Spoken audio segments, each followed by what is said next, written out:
I don't even know what's going on myself. I don't know what's going on because you have to ask yourself the question, isn't Golden Boy Fighters tied to Showtime? Then you see the head of Showtime Sports, Stephen Espinoza, formerly an attorney for Golden Boy Promotions, close friends with Richard Schaefer. You see him basically exploding on Twitter, talking about him and Oscar had a verbal agreement to keep Canelo on Showtime. Well, if you don't know, I'm TstreeT Controversy. This is TstreeT Controversy Live, and I cover boxing. So today, September the 24th, 2014, about 27 hours ago, Saul Canelo Alvarez ends up on HBO. Now we're going to talk about that, and honestly, since I do my videos live and uncut, I really do not know where to start. So what we're going to do is we're going to talk about the implications of this. We're going to start off, yeah, that's a good way to start off. We're going to start off with Floyd Mayweather is #1 in pay-per-view sales. Manny Pacquiao is #2 in pay-per-view sales. Miguel Cotto and Canelo right now are tied for third, even though Canelo's had 2 pay-per-views this year already. So what I'm saying is Mayweather has stated on the last episode of All Access to Epilogue that he has an hour and a half left of his career. He has 72 minutes left of his career, if you really think about it. 24 rounds. So they got to make it through and it's over. Floyd Mayweather will be approaching 39 years old. 39 years old, knocking on, actually he's not even knocking on 40 door. He's kicking it down and it's like to the hinges. He's almost in. So if Mayweather does really retire, and a lot of people don't believe he's going to retire. They think maybe he'll take a year off. It can't be any more than a year because history is not on his side. You know, when it comes to being that old and taking that much time off. Look at Sugar Ray Leonard, for crying out loud. You know, then he was going up and down in weight, you know, fighting for light heavyweight titles and all that. So what I'm saying is if Floyd Mayweather faces American, what is it, May the 2nd? Yeah, May the 2nd, 2015. Will that outsell Canelo versus Cotto? Now, right now, the buzz right now is yes, it will. Yes, it will generate big numbers.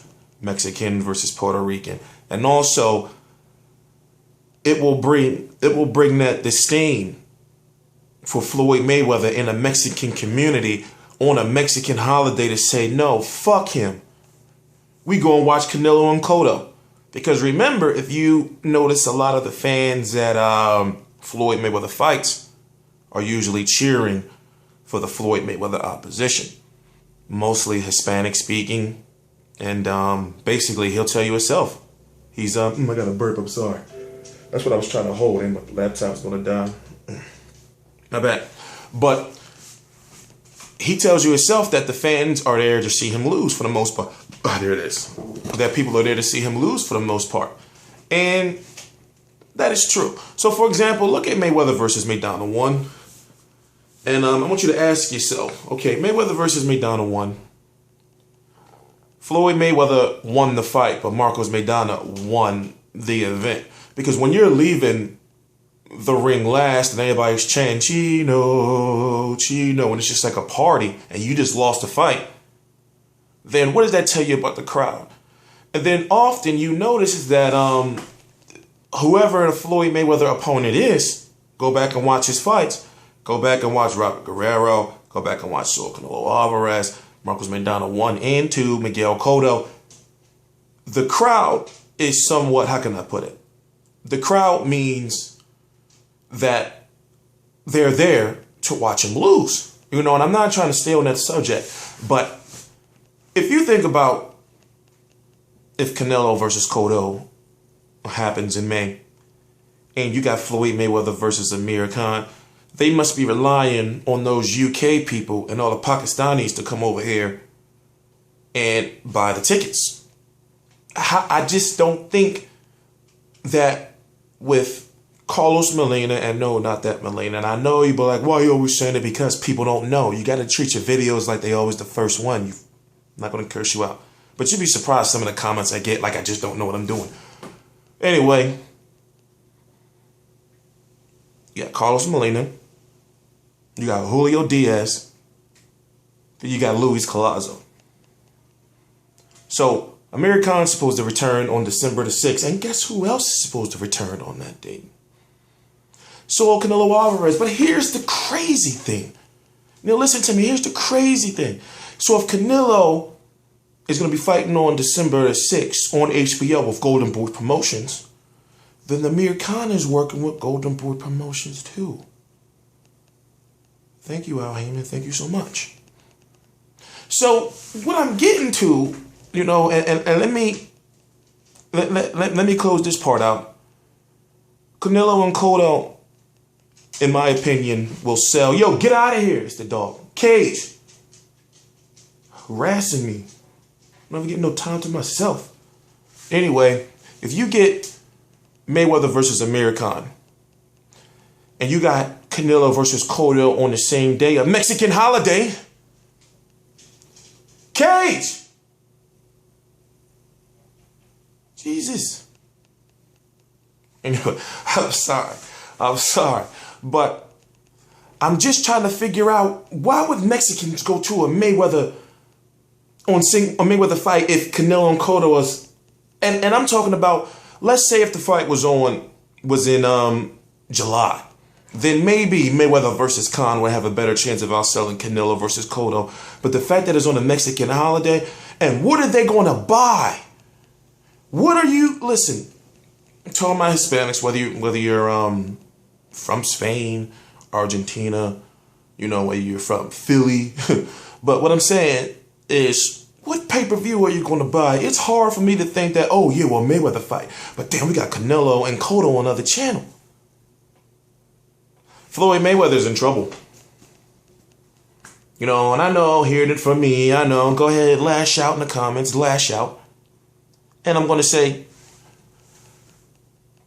those 700,000 pay-per-view buys, let's say Mayweather versus Mandingo 2, let's put it in a range between 700,000 and 900,000 pay-per-view buys.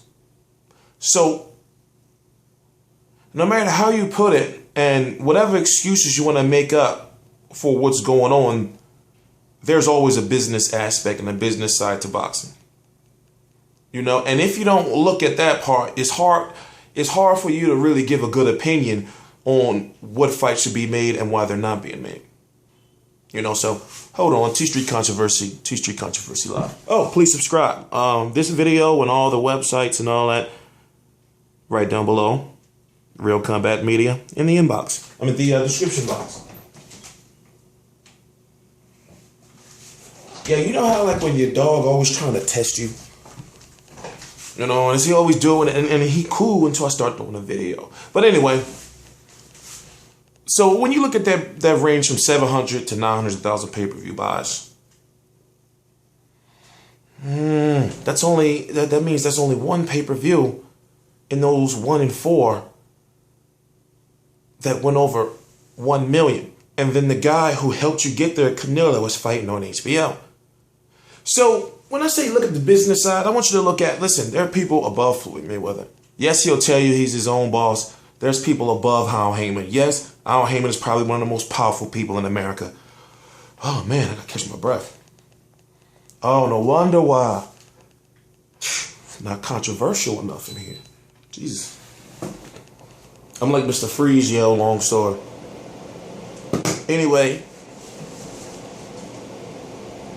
I'm gathering myself. And also for the people with the sunglasses, my eyes, see how yellow they is? They like real dry. Like, it was bloodshot. Had these crazy eye drops. They burnt them. So, gotta wait like another week. You know, I'm real sensitive to light. It's outrageous. A long story. All right, let's get back into it. So, when you get Mayweather versus Amir Khan, where's that going? So, if you don't know, Canelo is on HBO, long-term deal. Cotto is on HBO for at least one more fight, working with Bob Arum. And we don't know if he's going to work with, well, if Mayweather can't get a rematch with Cotto, you know, because if he's not fighting Pacquiao, then he needs to go at Cotto hard. But I think Cotto, being the business person that he is, you know, and being somewhat labeled as a diva, and I'm not trying to clown him, but listen where I'm going with this. He's going to give Mayweather Promotions problems. And I'm talking about Mayweather Promotions solely. Say if they're on their own, you know, Cotto coming to the table, he can be like, I want this, that, and this, and that, and this. And we don't know who's going to be doing the negotiations. You know, Leonard Ellerbe is supposedly gone. It can't be Richard Schaefer. You got to stop saying Richard Schaefer. Like, he's done until 2018. He can't do shit unless, you know, there's some type of massive buyout. But it's in Oscar De La Hoya's best business interest, and anybody in the know knows that it's best to keep him on the sidelines for as long as you can. So with the contract that he has still a Golden Boy Promotion, he still get paid from Golden Boy Promotions. It's just that he's not involved in the day-to-day activity, so he is still an employee to an extent, but he's just on the style. He's just on the sideline. So, long story short, you got to take him out of the equation. Now, imagine Miguel Cotto and Floyd Mayweather at the table. We know Floyd Mayweather can't do it on his own. Heyman, and I'm thinking, okay, all right. Floyd Mayweather doesn't want to pay you anything over $4 to $5 million. You know, he just doesn't feel that way. Amir Khan may price himself out. You know, especially if you got Canelo and Cotto going the same day. You got Mayweather getting his guaranteed 30 to 34 million. You know, you got to think, well, Amir Khan's got a guaranteed $5 million fight over there, $5 million plus fight over there with Kell Brook in a stadium, possibly in front of 80,000. And Mayweather, Heyman may try to give him some $2 million, $3 million, $4 million at max. Then you ask yourself, why would he turn down that money over there?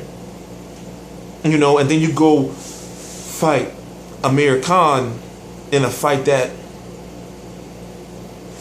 won't do good on a Mexican holiday. So, of course, everything all lies on Mr. Miguel Cotto. It's crazy how important he is in this whole situation.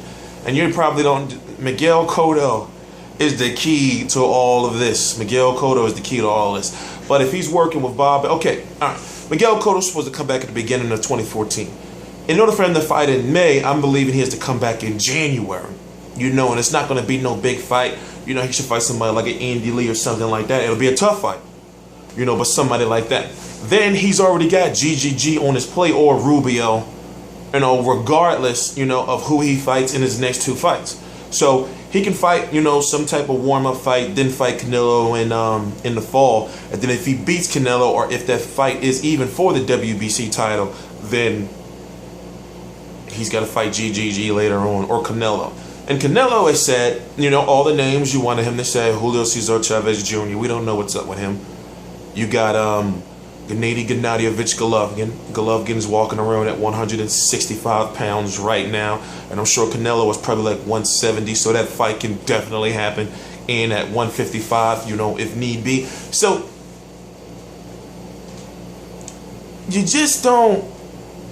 Things just don't make any sense. And you have to think, okay, now who's in the upper hand here? And right now, you think that Oscar De La Hoya is, because he had to do that. Like, all this stuff is in the public, and you know the media is all over it. And when you got this stuff going on internally, and then with Oscar De La Hoya, then Mayweather leaving and then coming back, then Leonard Ellerbe, then Mayweather Promotions, then thank you Al Heyman, thank you so much. There's a lot of shit going on. So, switch it up a little bit. What happens when what happens when the next fight for Golden Boy Promotions comes along? So, Oscar De La Hoya is already pissed off the Showtime executive, basically, the guy who heads Showtime and Showtime Sports and picks the fighters' dates and what they're going to be coming back. Oscar De La Hoya's company has to work with him, because why? Heyman fighters don't have a promotion right now. Is all those Heyman fighters going to want to sign a thing? Mayweather Promotions. You know, like the Robert Guerreros. All those guys going to sign with Mayweather Promotions. Now, of course, Mr. Al Heyman always has a plan. You know he has a plan. I did a video on the link, www.heymanboxing.com. Go ahead, just type it in. We don't know if it's real or not. I had some people do some investigating. And right now, we just don't know, man. We just don't know. We just don't know. So 2015 is definitely going to be good. And then to see how Golden Boy is going to put these fights together for the rest of this year with that beef with Steven Espinoza and Showtime. And you got to go to Steven Espinoza Twitter. You know, might as well say he's whining. He's whinging. You know, he's whinging. You know what I mean? Because remember, this man has a job. There's people above his head. So you just lost the future after Floyd Mayweather. Let's say Floyd Mayweather does retire. You just lost your next pay-per-view star. Now, next to that is Marcus McDonough. You know, I'm talking about somebody that's been on pay-per-views and can sell pay-per-views. Canelo is going. It's crazy. You know, that's some, you don't go by verbal agreements in boxing. Boxing is a dirty-ass sport. You don't never go by no... Anyway. TstreeT Controversy, Real Combat Media. TstreeT Controversy Live. 4:37 a.m. Eastern Standard Time. September the 24th, 2014. You can go right below. You know, Real Combat Media, all my videos, as well as a whole bunch of interviews, can't even count. And please subscribe.